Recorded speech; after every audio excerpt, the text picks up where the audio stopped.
বিসমিল্লাহির রহমানির রহিম। আজকের অনলাইন ক্লাসে সবাইকে স্বাগতম। আশা করি তোমরা সবাই ভালো আছো। আমি আল্লাহর রহমতে ভালো আছি। আজকে আমরা ষষ্ঠ অধ্যায়ের রিলেশন নিয়ে আলোচনা করব। আমরা গত ক্লাসে রিলেশনের কথা বলেছিলাম, যে পরের ক্লাসে আমরা রিলেশন নিয়ে আলোচনা করব। তো আজকের পার্ট রিলেশনশিপ কি, রিলেশনশিপের শর্তসমূহ। রিলেশনশিপ যে তিন প্রকার, সেই তিন প্রকার সম্পর্কে আজকে আলোচনা করা হবে। One to one, one to many বা মেনি টু ওয়ান, আর মেনি টু মেনি। রিলেশনশিপ কি, এটা হয়তো তোমরা বলতে পারো যে গত ক্লাসে স্যার বলছিলেন। হ্যাঁ, আমি গত ক্লাসে বলেছিলাম, কিন্তু আমি যখন তিন প্রকার রিলেশনশিপ আলোচনা করব, তখন আমার রিলেশন সম্পর্কে, রিলেশনের শর্তগুলো সম্পর্কে আমাকে আবারও বলতে হবে। এই জন্য কিন্তু আমি তোমাদের রিলেশনশিপের কথা আবারও দেওয়া হয়েছে, এখানে আমরা দিয়েছি। চলো আমরা সামনে ক্লাস দেখি তাহলে। রিলেশনশিপ কি, রিলেশনশিপের শর্তসমূহ।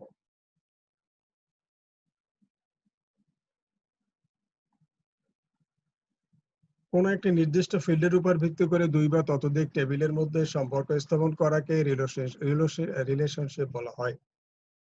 রিলেশন তৈরি করা টেবিল সমূহ থেকে প্রয়োজনীয় ডেটা নিয়ে আলাদা ডেটা টেবিল তৈরি করা যায়। তো আমরা আগের ক্লাসে রিলেশন সম্পর্কে শুনেছিলাম বা বুঝেছিলাম যে কোন একটি নির্দিষ্ট ফিল্ডের উপর একটা ডেটাবেজে যে ফিল্ড থাকে বিভিন্ন, অর্থাৎ হেডিং গুলো থাকে, এই হেডিং এর যে কোনো একটা, যেটা আসলে নির্ধারণ করা যায়, এরকম একটা ফিল্ডকে নির্দিষ্ট করতে হবে, যার উপর ভিত্তি করে রিলেশন তৈরি করা যায়, যেটাকে বলা হয় প্রাইমারি কি ফিল্ড। সেটা আমরা গতকাল ক্লাসে আলোচনা করেছি যে রিলেশন তৈরি করতে হলে অবশ্যই প্রাইমারি কি ফিল্ড থাকতে হবে। মনে করো দুটো ডেটাবেস টেবিল, এই দুটো ডেটাবেস টেবিলের মধ্যে একটি প্রাইমারি কি ফিল্ড আমাদের সিলেক্ট করতে হবে। সাপোজ দুইটা ডেটাবেস টেবিলের মধ্যে মনে করো রোল নাম ফিল্ডে আছে।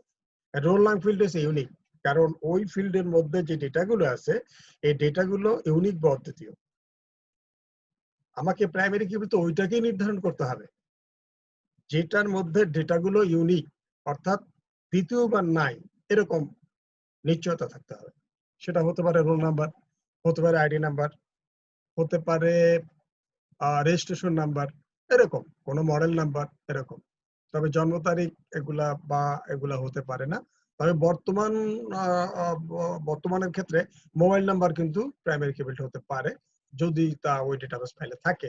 তার মোবাইল নাম্বার কিন্তু ইউনিক হয়, একই মোবাইল নাম্বার দ্বিতীয়টি আর হয় না। যাই হোক, রিলেশনশিপের শর্ত হলো চারটা। যদি আমাকে রিলেশন তৈরি করতে হয়, তাহলে আমাকে চারটা শর্ত পূরণ করতে হবে। ডেটা টেবিলগুলোর মধ্যে কম্প্যাক্ট একটি কমন ফিল্ড থাকতে হবে। দুটো ফাইলের মধ্যে একটা কমন ফিল্ড থাকতে হবে। ওই যেটা বললাম যে দুইটার মধ্যে আছে, এটা আছে ওটাও আছে, এটা রোল নাম্বার আছে ওটাও রোল নাম্বার আছে, অথবা এটাও রেজি নাম্বার আছে ওটাও রেজি নাম্বার আছে। কমন ফিল্ডকে প্রাইমারি কি ফিল্ড হিসেবে নির্দিষ্ট করা থাকতে হবে, অর্থাৎ যেটা কমন ফিল্ড, এটাকে প্রাইমারি কি হিসেবে আগে থেকে সিলেক্ট করে আমাদের দিতে হবে যখন আমরা ডেটাবেস ফাইল তৈরি করব। 3 নাম্বার, কমন প্রাইমারি কি ফিল্ডের নাম, ডেটা টাইপ, সাইজ ইত্যাদি সকল ফাইলে একই হতে হবে। অর্থাৎ দুইটা ফাইলে আমরা যে প্রাইমারি কি ফিল্ড যেটাকে সিলেক্ট করলাম কমন, সেটা মনে করো রোল নাম, ওইটা তোমার 1 নাম্বার টেবিলে ওই রোল নামের যে নাম আছে, ওর যে ডেটা টাইপ আছে, ওর যে সাইজ আছে, পরেরটাও সেম হতে হবে। শেষ 4র্থ নাম্বার, প্রাইমারি কি ফিল্ড হিসাবে নির্দিষ্ট ফিল্ডের ডেটা ইউনিক বা অদ্বিতীয় হতে হবে। আমরা যেটাকে প্রাইমারি কি ফিল্ড নির্ধারণ করব, এটার মধ্যে যে ডেটাগুলো থাকবে সেটা অবশ্যই অদ্বিতীয় হতে হবে। সেটা আগেও বলেছি আমি, অর্থাৎ তোমার রোল নাম্বারের মধ্যে যে রোলগুলো থাকবে, একই রোল দুইবার থাকবে অবশ্যই থাকতে পারবে না, এরকম নিশ্চয়তা থাকতে হবে। এরকম ডেটা যদি কোনো ফিল্ডে থাকে এবং দুইটা ফাইলের মধ্যেই যদি ওরকম ফিল্ড একই ফিল্ড থাকে, তাহলে সেটা প্রাইমারি কি নির্ধারণ করা যাবে। এবং এই চারটা শর্ত, এইখানে যে চারটা শর্ত, এই চারটা শর্ত যদি পূরণ করে, তাহলে আমরা রিলেশন তৈরি করতে পারবো। চলো আমরা এবারে রিলেশন কত প্রকার, কি কি আমরা একটু দেখি। রিলেশন 3 প্রকার, আমরা আগেই দেখে আসছি। একটা হলো ওয়ান টু ওয়ান, আর একটা হলো ওয়ান টু মেনি বা মেনি টু ওয়ান, আর একটা হচ্ছে মেনি টু মেনি। অবশ্য কোনো কোনো বইতে আগে বইতে ছিল, এখনো কোনো কোনো বইতে আছে one to one, one to many, আর many to many. Sorry, many to one, এটা আরেকটা নাম্বার করেছে। আর মেনি টু মেনি 4 প্রকার বলেছে, কিন্তু না লাগে না, ওয়ান টু মেনি আর মেনি টু ওয়ান একই কথা। চলো ওয়ান টু ওয়ান। যদি কোনো ডেটাবেজে যদি কোনো ডেটাবেজের কোনো ডেটা টেবিলের একটি রেকর্ডের সাথে অন্য টেবিলের একটি রেকর্ডের সম্পর্ক থাকে, তখন তাকে ওয়ান টু ওয়ান রিলেশনশিপ বলে। কি বলছে? যদি কোনো একটি ফাইলের একটি রেকর্ড অন্য আরেকটি ফাইলের আরেকটি রেকর্ড, এরকম দুইটার মধ্যে যদি সম্পর্ক থাকে, তাহলে তাকে বলা হয় ওয়ান টু ওয়ান রিলেশনশিপ। এখানে একটা উদাহরণের মধ্যে আমরা দেখতে পারি বা বুঝতে পারি। দেখো, এখানে আমাদের দুইটা ফাইল আছে, একটা হলো স্টুডেন্ট টেবিল, আর একটা হচ্ছে স্টুডেন্ট রেজাল্ট টেবিল। স্টুডেন্ট টেবিলের মধ্যে কি আছে? রোল নং, নেম। এটা আছে কি রোল, আর স্টুডেন্ট রেজাল্ট টেবিলে আছে কি রোল নং, গ্রুপ, জিপিএ। এখন এই দুইটা ফাইলের মধ্যে যদি আমাকে ওয়ান টু ওয়ান রিলেশন তৈরি করতে হয়, তাহলে এখানে কি বলছে? কোন ডেটাবেজের কোন একটি টেবিলের একটি রেকর্ড, একটা টেবিলের একটা রেকর্ড অন্য টেবিলের একটি রেকর্ড, অন্য আরেকটা টেবিলের একটি রেকর্ড, এরকম দুইটার মধ্যে যদি সম্পর্ক হয়, তাহলে কিন্তু হবে কি ওয়ান টু ওয়ান রিলেশন। এখন দেখো, প্রথম টেবিলটা দ্বিতীয় টেবিলটা, প্রথম টেবিলের এই রেকর্ডটার সাথে এই রেকর্ডটার সম্পর্ক, এটার সাথে এইটা, এটার সাথে এইটা, তাহলে কি হলো? অর্থাৎ এই দেখো, সুপ্তির সাথে 101, এখানে সুবর্ণার সাথে 102, লিমার সাথে 103, এই রেকর্ডের সাথে এই রেকর্ড, একটা একটা করে সম্পর্ক, এটাকে বলে ওয়ান টু ওয়ান। এখানে এই ফাইলের মধ্যে যে তথ্য আছে আর এই ফাইলের মধ্যে যে তথ্য আছে, দুই তথ্যই কিন্তু একই ব্যক্তির, কিন্তু দুইটা ফাইলে আলাদা আলাদা, এই আর কি। এটার মধ্যে দেখে কে 101 সত্যি, আর একারো রোল কিন্তু 101, ও কি হিউম্যানিটিস গ্রুপ, ওর রেজাল্ট হচ্ছে 5.0। এই আর একটু আগে যে আমরা বলছিলাম দুটো ফাইলের মধ্যে কমন ফিল্ড থাকতে হবে। দেখো, কমন ফিল্ড, এটার মধ্যে রোল নাম্বার আছে প্রথমটা, এটা রোল নাম্বার আছে, এটার মধ্যে ডেটাগুলো অদ্বিতীয়, এটার মধ্যে ডেটাগুলো অদ্বিতীয়। এই জন্য এই দুইটা কে প্রাইমারি কি ফিল্ড হিসাবে, এই কমন ফিল্ড দুটো কমন, এটাও এখানে এটাও এখানে, দুইটা আছে দুইটার মধ্যে, তাই কমন। এই দুইটাকে আমরা প্রাইমারি কি ফিল্ড হিসাবে নির্ধারণ করতে পারবো, এবং 4টা শর্ত পূরণ করবে, যার জন্য এই দুইটা ফাইলের মধ্যে ওয়ান টু ওয়ান রিলেশন তৈরি করা সম্ভব। চলো তাহলে এর পরেরটা একটু দেখি। 2 নাম্বার, ওয়ান টু মেনি বা many to one. One to many আর মেনি টু ওয়ান একই কথা, কিন্তু এটা অনেক বইতে দুইটা আলাদা আলাদা লেখছে। ওয়ান টু মেনি একটা নাম্বারে লিখছে, আর ওয়ান টু মেনি আর একটা নাম্বার লিখছে, তার মানে চার প্রকার দেখানো হয়েছে। দুইটা সেম, এর জন্য আলাদা দরকার হয় না। যদি কোনো ডেটাবেজের একটি রেকর্ড অন্য ডেটাবেজের একাধিক রেকর্ডের সাথে সম্পর্ক থাকে, তখন তাকে ওয়ান টু মেনি বা মেনি টু ওয়ান। তার মানে একটি ফাইলের একটি রেকর্ডের সাথে অন্য আরেকটা ফাইলের যদি একাধিক রেকর্ডের সম্পর্ক থাকে, একটা রেকর্ডের সাথে যদি দুইটা রেকর্ড সম্পর্ক থাকে, তখন কিন্তু ওয়ান টু মেনি হবে। দেখো এখানে উদাহরণ দেখি। এই একটা স্টুডেন্ট টেবিল, একটা স্টুডেন্ট রেজাল্ট টেবিল, আগেরটাই। এখন দেখো, এইখানে 101 শক্তি 5.00, এটার সাথে দেখো এই ফাইলের 3টে রেকর্ডেরই সম্পর্ক 101, 101, 101, একই ব্যক্তি কিন্তু। সুপ্তি 5.00, এর সাথে কার সাথে সম্পর্ক? এখানেও 101, 101, 101, 101 বাংলা, 101 ইংলিশ, 101 আইসিটি। তার মানে একই রোলের এই যে 101 যে স্টুডেন্ট, এরই কিন্তু এই ডেটাগুলো কিন্তু এই রেকর্ডগুলো। এখানে বাংলায় পাইছে 5.00, ইংলিশে 5.00, আইসিটিতে 5.00, টোটাল রেজাল্টে কিন্তু 5.00। অর্থাৎ একটি ফাইলের একটি রেকর্ড অন্য ফাইলের একাধিক রেকর্ডের সাথে যদি সম্পর্কিত থাকে, তাহলে তাকে বলা হয় one to many, one to many. আর এটাকে মেনি টু ওয়ান, এই যে মেনি, এই একাধিকের সাথে একটা, এই many to one, many to one. এই তো এটা হলো many to one to many বা মেনি টু ওয়ান। আর একটা থাকে কি মেনি টু মেনি। চলো আমরা একটু মেনি টু মেনি দেখি। এবার আসছে মেনি টু মেনি। দেখো, যদি কোনো ডেটাবেজের মধ্যে একাধিক ডেটা টেবিলের একাধিক রেকর্ডের সাথে অপর ডেটা টেবিলের একাধিক রেকর্ডের মধ্যে সম্পর্ক থাকে, তখন তাকে মেনি টু মেনি রিলেশনশিপ বলে। আবার দেখো কি বলছে, যদি কোনো ডেটাবেজের একাধিক ডেটা টেবিলের, একটা টেবিল না কিন্তু, একাধিক ডেটা টেবিলের একাধিক রেকর্ডের সাথে অপার ডেটা টেবিলের একাধিক রেকর্ডের মধ্যে সম্পর্ক থাকে তাহলে many to many. Many to many, একাধিক টেবিলের একাধিক রেকর্ড অন্য কোনো এক টেবিলের একাধিক রেকর্ডের সাথে সম্পর্কিত যদি থাকে তাহলে মেনি টু মেনি। চলো আমরা তাহলে একটু দেখি। দেখো স্টুডেন্ট টেবিল, স্টুডেন্ট সাবজেক্ট একটা, এখানে আরো একটা টেবিল আছে সাবজেক্ট রেজাল্ট টেবিল। এখন দেখো একটু খেয়াল করো, এই একটা ডেটা টেবিল, এই একটা ডেটা টেবিল, নিচে একটা ডেটা টেবিল। এখন এইটার এই যে একটা রেকর্ডে এটার সাথে সম্পর্ক হয়েছে এখানে এর দুইটা, আবার এখানে এইটার সাথে সম্পর্ক হয়েছে এর দুইটা। অর্থাৎ একটি টেবিলের একটি রেকর্ড বা একাধিক রেকর্ড অন্য একটি টেবিলের একাধিক রেকর্ড, একটি বা একাধিক রেকর্ডের সাথে সম্পর্ক থাকে, তাই সেটা হবে মেনি টু মেনি। দেখো এখান থেকে এটার সাথে এই বেশ কয়েকটা, আবার এটার সাথে এই বেশ দুইটা, এটাকে বলা হয় many to many. Many to many হলে কমপক্ষে অবশ্যই তিনটা টেবিল আমাদের লাগবে, তিনটা টেবিল আমাকে অবশ্যই লাগবে। তাহলে আমরা তিনটা রিলেশনশিপ সম্পর্কে আমরা জানলাম। এরপরে কিন্তু আমরা রিলেশন কেমনে তৈরি করে সেটা কিন্তু আমরা এরপরে ক্লাসে দেখবো ইনশাল্লাহ। তো আবারও তোমরা একটু মনে করে নাও যে রিলেশনশিপ তিন প্রকার, একটা হলো ওয়ান টু ওয়ান, আর একটা ওয়ান টু মেনি বা মেনি টু ওয়ান, আর একটা মেনি টু মেনি। রিলেশন তৈরি করতে হলে সবচেয়ে বড় কথা যেটা, সেটা হলো প্রাইমারি কি ফ্যাক্টর। অর্থাৎ চারটা শর্ত তোমাকে মানতে হবে। এই চারটা শর্ত কিন্তু আমাদের এখানে দেয়া আছে, তোমরা ভালো করে মুখস্থ রাখবে, কারণ রিলেশনের প্রশ্ন কিন্তু পরীক্ষায় উদ্দীপক অবশ্যই আসে।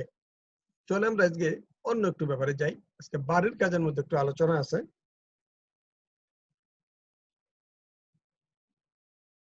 বাড়ির কাজটা আমরা একটু দেখি। এটা কিন্তু তোমাদের গুরুত্ব দিয়ে বাড়ির কাজটা আজকে করতে হবে। এখানে একটা ডেটাবেস দেওয়া আছে, এটা উদ্দীপক, এটা একটা file, data file, table file দেওয়া আছে। ডেটাবেস টেবিল ফাইল একই কথা, ডেটাবেস টেবিল ফাইল। এখানে ইএমপি ইনফো, এই ফাইলটার নাম হচ্ছে ইএমপি ইনফো। তোমাকে প্রশ্ন করা হয়েছে এখানে উদ্দীপকের ইএমপি ইনফো টেবিল ফাইলটির এটার কথা বলা হয়েছে। ইএমপি ইনফো মানে এই যেটা দেওয়া হয়েছে এটার কথা বলা হয়েছে। উদ্দীপকের ইএমপি ইনফো টেবিল ফাইলটির ফিল্ডগুলো ডেটা টাইপ ব্যাখ্যা করো। এটার যে ফিল্ডগুলো আছে, প্রথমে ডেটা টাইপ তোমাকে ব্যাখ্যা। ডেটা টাইপ তোমার মনে আছে, আমি ডেটা টাইপ আলোচনা করেছিলাম মনে হয় সম্ভবত দ্বিতীয় ক্লাসে, এই এই ষষ্ঠ অধ্যায়। অনেকগুলো ডেটা টাইপ আছে ডেটাবেস তৈরি করার জন্য। তো এই ফাইলে যে কটা ফিল্ড আছে তার ডেটা টাইপ তোমাকে ব্যাখ্যা করতে হবে। কিভাবে ব্যাখ্যা করবা দেওয়া ছিল কিন্তু বইতেও আছে, খুব সুন্দর করে এটা ডেটা টাইপ ব্যাখ্যা করবো। আমি একটু তোমাদের বলে দেই, উদ্দীপকের ইএমপি ইনফো টেবিলের ফিল্ড গুলো, এখানে ফিল্ড আছে কি কি দেখো, আইডি নাম, name, date of birth, salary, remarks. Field আছে 1 2 3 4 5টা ফিল্ড আছে। এইগুলোর ডেটা টাইপ তোমাকে ব্যাখ্যা করতে হবে। আর তুমি এটা শখ তৈরি করবা, শখ তৈরি করে ওরকম আগের বার করছি, তোমরা এখন দেখে নিও, একটু পিছনে খাতায় দেখে নিও। একটা ছক তৈরি করবা, এবার সে লিখবা কি বলে ফিল্ড নেম, তারপরে ঘরে লিখবা ডেটা টাইপ, তারপর ডেসক্রিপশন। এখন ফিল্ড নেমের মধ্যে লিখবা আইডি নাম। আইডি নাম কি ধরনের ডেটা টাইপ, নাম্বার, এর মধ্যে কি আছে সব নাম্বার। নেম, তারপর লিখবা নিচে লিখবা নেম। আর ফিল্ড নেমের মধ্যে কি লিখবা, ডেটা টাইপের মধ্যে ফিল্ড নেমের মধ্যে লিখবা নেম, ডেটা টাইপের মধ্যে কি লিখবা, এর মধ্যে কি লেখা আছে সব নাম অক্ষর দিয়ে লেখা।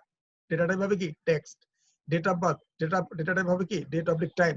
স্যালারি, ডেটা টাইপ কি হবে কারেন্সি, মুদ্রা, মুদ্রা টাকা পয়সা বুঝালে মুদ্রা। আচ্ছা, আর রিমার্কস কি মন্তব্য, এর জন্য ডেটা টাইপ কি হবে, এর জন্য ডেটা টাইপ হবে মেমো। মনে আছে তোমাদের, দেখে লিখে নেব।